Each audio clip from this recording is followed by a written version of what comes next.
ही निवडणूक साधी निवडणूक नाही आहे। ही ग्रामपंचायतची, जिल्हा परिषदेची, नगरपंचायतची, विधानसभेची निवडणूक नाही आहे। देशाच्या लोकसभेची निवडणूक आहे। देशाचा नेता कोण असेल हे ठरवायची निवडणूक आहे। पुढचे 5 वर्ष कोणाच्या हातामध्ये हा देश द्यायचा याचा निर्णय करण्याची निवडणूक आहे। आणि बंधू भगिनींनो, या निवडणुकीमध्ये आता देशामध्ये 2च पर्याय निर्माण झाले आहेत। एकीकडे विश्वगौरव असलेले आपले विकास पुरुष नरेंद्र मोदीजी आहेत आणि मोदीजींच्या समवेत माननीय एकनाथरावजी शिंदेंच्या नेतृत्वात शिवसेना आहे, अजितदादांच्या नेतृत्वात राष्ट्रवादी काँग्रेस आहे, मनसे आहे, आठवले साहेबांची रिपब्लिकन पार्टी आहे, पिरिपा आहे, रासप आहे, वेगवेगळ्या पक्षांची आपली महायुती आहे। आणि ही महायुती एक सक्षम पर्याय म्हणून आपल्या पुढे आहे। आणि दुसरीकडे राहुल गांधी यांच्या नेतृत्वात 26 पक्ष एकत्रित आले आहेत। राहुल गांधी त्यांचे नेते आहेत। बंधू भगिनींनो, आपली युती कशी आहे? आपल्या युतीचं इंजिन आहेत नरेंद्र मोदीजी, पॉवरफुल इंजिन। आणि त्याला शिवसेनेची बोगी आहे, राष्ट्रवादीची बोगी आहे, मनसेची बोगी आहे, रिपाईची बोगी आहे। सगळ्या बोग्या या ठिकाणी लागलेल्या आहेत। आणि या बोग्यांमध्ये दीन दलित, गोर गरीब, आदिवासी, शेतकरी, शेतमजूर, महिला, अल्पसंख्याक, ओबीसी, भटके, विमुक्त सगळ्यांना बसायला जागा आहे।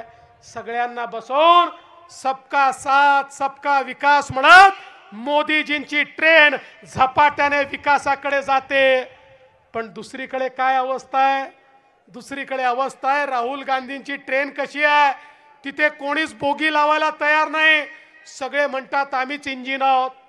राहुल गांधी म्हणतात मी इंजिन आहे, शरद पवार म्हणतात मी इंजिन आहे, उद्धव ठाकरे म्हणतात मी इंजिन आहे, लालू प्रसाद म्हणतात मी इंजिन आहे, मुलायम सिंगांचा पोरगा म्हणतो मी इंजिन आहे, ममता बॅनर्जी म्हणते मी इंजिन आहे, स्टॅलिन म्हणतो मी इंजिन आहे। तिथे केवळ इंजिनच आहेत। माझा तुम्हाला सवाल आहे, इंजिन मध्ये सामान्य माणसाला बसायला जागा असते का? इंजिन मध्ये केवळ ड्रायव्हर बसतो। आणि यांचं इंजिन कसं आहे? या ठिकाणी सोनियाजीच्या इंजिन मध्ये फक्त राहुल गांधी आणि प्रियंका गांधी बसतात। शरद पवार साहेबांच्या इंजिन मध्ये फक्त सुप्रियाताई बसतात।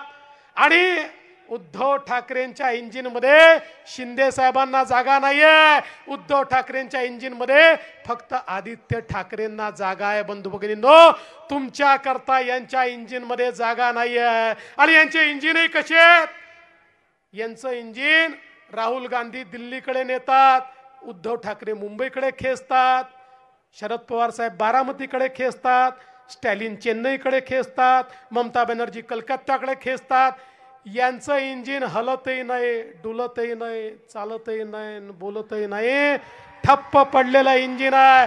त्यामुळे या निवडणुकीमध्ये जेव्हा प्रतापरावच्या कमळाचं चिन्ह तुम्ही दाबाल, बुलढाण्याची बोगी मोदीजींच्या इंजिनला लागेल आणि अख्खा बुलढाणा लोकसभा मतदारसंघ थेट विकासाकडे निघेल।